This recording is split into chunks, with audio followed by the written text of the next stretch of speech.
క్రీస్తునందున్న ప్రియులకు ప్రేమతో వందనాలు తెలియజేయుచున్నాను. జూన్ నెల 21వ తేదీ 2026. ఈరోజు దేవుడు మనకు చేస్తున్న వాగ్దానం ఏమిటనగా కీర్తనల గ్రంథము 56వ కీర్తన 9వ చరణం. నేను మొరపెట్టు దినమున నా శత్రువులు వెనుకకు తిరుగుదురు, దేవుడు నా పక్షమున నున్నాడని నాకు తెలియను. ఆమెన్. నా ప్రియమైన సహోదరి సహోదరులారా, దేవుణ్ణి నమ్మిన బిడ్డలమైన మనకు ఈ లోకంలో ఎన్నో బాధలు, ఎన్నో ఇబ్బందులు, ఎన్నో పోరాటాలు. వాటన్నిటిలో దేవుడు మనతో ఉన్నాడని లోకానికి మనకు ఎప్పుడు తెలుస్తుంది? అవన్నీ తొలగిపోయినప్పుడు తెలుస్తుంది. దేవునికి మహిమ కలుగును గాక.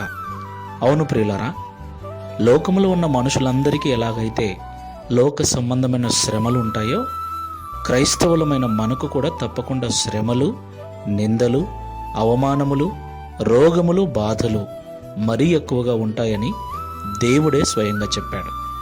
అయితే దేవుని నమ్మిన బిడ్డల వైపు లోకము చూసినప్పుడు, లోకము మనతో దేవుడున్నాడని నమ్మాలి అంటే మనకొచ్చిన సమస్యలు తొలగిపోవాలి, వాటన్నిటి నుంచి మనము విడిపించబడాలి.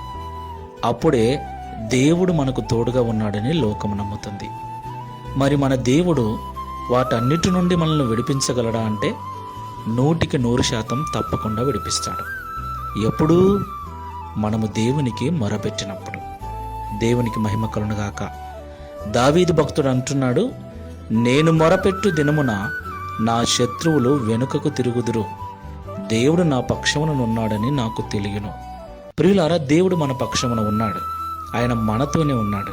తప్పకుండా మనకు ఎదురాడే మనుషుల యొద్ద, మనల్ని వ్యతిరేకిస్తున్న మనుషుల ఎదుట ఆయన మనల్ని గొప్ప చేయువాడై ఉన్నాడు.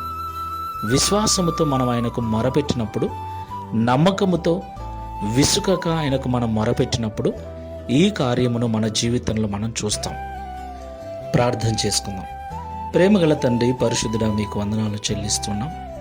ఇంతవరకు దావీదు గారి ద్వారా మాతో మాట్లాడిన ప్రతి మాటను బట్టి స్తోత్రాలు చెల్లిస్తున్నాం.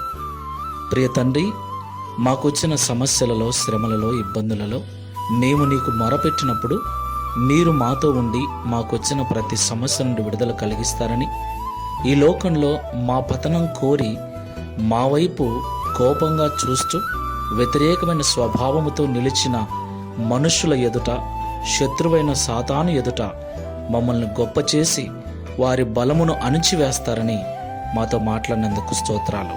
ఆ దినమున మాకు మాత్రమే కాదు, లోకమునకు కూడా మీరు మాతో ఉన్నారన్న సత్యాన్ని తెలియపరిచి మా జీవితముల ద్వారా మీరు మహిమను పొందుతారని మాతో మాట్లాడినందుకు స్తోత్రాలు. ఈ ప్రార్థనలో ఏకీభవిస్తున్న మమ్మల్ని అందరినీ జ్ఞాపకం చేసుకొని అట్టి కృపను అనుగ్రహించి మా సమస్యలన్నిటి నుంచి విడుదల కలిగించి మా శత్రువులను వెనుకకు మరలించి మాతో మీరున్నారన్న సత్యమును లోకము గుర్తించినట్లు సహాయం చేయమని, తద్వారా ఈ దిన వాగ్దానం మా అందరి జీవితం నెరవేర్చి మీ నామమును మహిమపరచుకునమని యేసు నామములో ప్రార్థిస్తున్నాము తండ్రి. Amen. Praise the Lord. God bless you all.